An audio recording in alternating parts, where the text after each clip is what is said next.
California COVID strain. I don't know how we got. Shannon's always the one that has us going down all of these streets for the podcast. I realize that now. But the California COVID strain.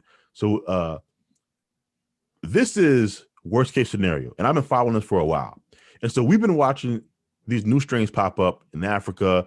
I think one popped up in the UK. I think there's another one in Brazil somewhere. And this is to be expected. When a virus is going through the population, it mutates slightly, as it goes from person to person to person. And once it mutates enough time, it becomes an entirely new strain that has almost its own properties.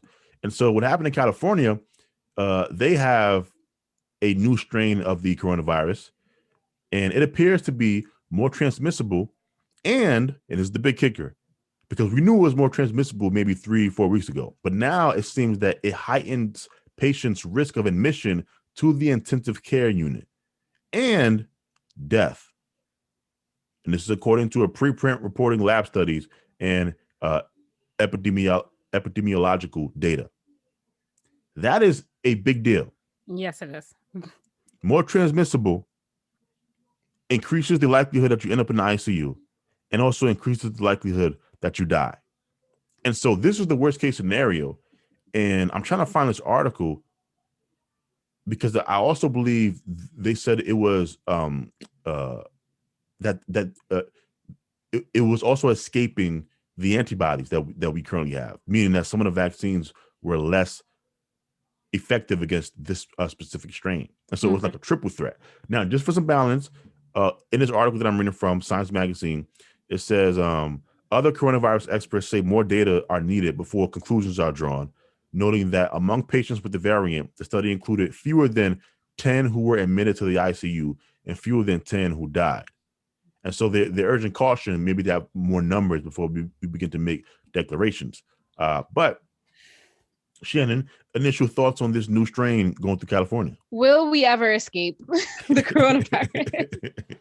Those are my initial thoughts. Will we ever escape? We will escape, but I think people have to just realize, like, see, here's what I'm worried about. And this is for me, I'm talking about myself in particular.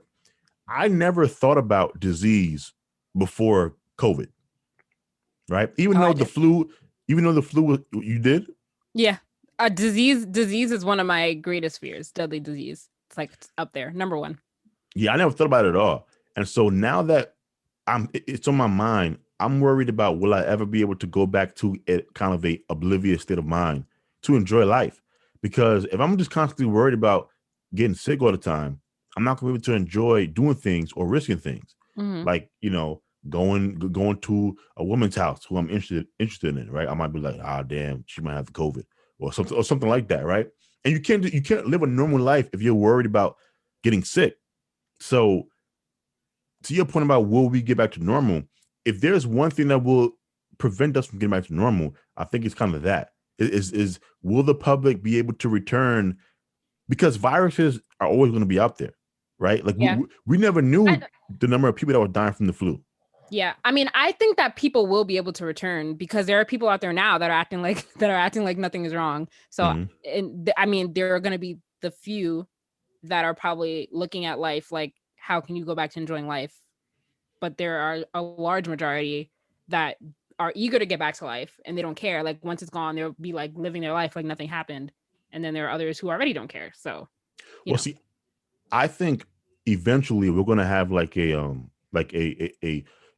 sexual revolution post COVID thing, like what happened in the 60s, whatever that was, the free love movement, something like that is going to happen post this. It always does. Like I think it happened after the Black Plague, where that happened. Like it's just the nature of human beings, where something traumatic happens, it kills a bunch of us, and so post that we end up like. And I mean, like creating like the greatest art pieces and music pieces, and then there's like a bunch of sex that happens and like a rejection of rules. So that's consistent to like previous events as well. So I expect that to happen. Only question is, does that happen right after this is over? Is there like a year or 2 year lag in between where people are still kind of uneasy about things, and then we come back full force? That's what I worry about. But I don't think the new strains will keep us from getting back to normal because I think COVID is going to become seasonal like the flu. And so every year they'll tweak whatever vaccine we get, and we'll get it. And if this vaccine now is 90 to 95% effective, I see no reason to doubt that they'll be able to produce bare minimum. Johnson & Johnson should be the low bar. We should always have at least a 66% effective vaccine for COVID from this point moving forward. So yeah, and since the vaccine is created already, I feel like it shouldn't be hard to tweak it to address stronger variants. So we'll see. Yeah, stronger variants. I see. That's where I'm unsure. If these things get stronger and more resistant to vaccines, that's a huge problem. Oh well, yes, that's different. Yes, yeah. But viruses usually mutate to be less deadly, usually. And so that's what we have to keep our fingers crossed and hope happens. But yeah, I'm not too worried about getting, out of this. So just be careful, people. There's a new strain. There's a homegrown new strain in California, which means it's probably making its way through the country as we speak. That's kind of, unfortunately, that's how these things work.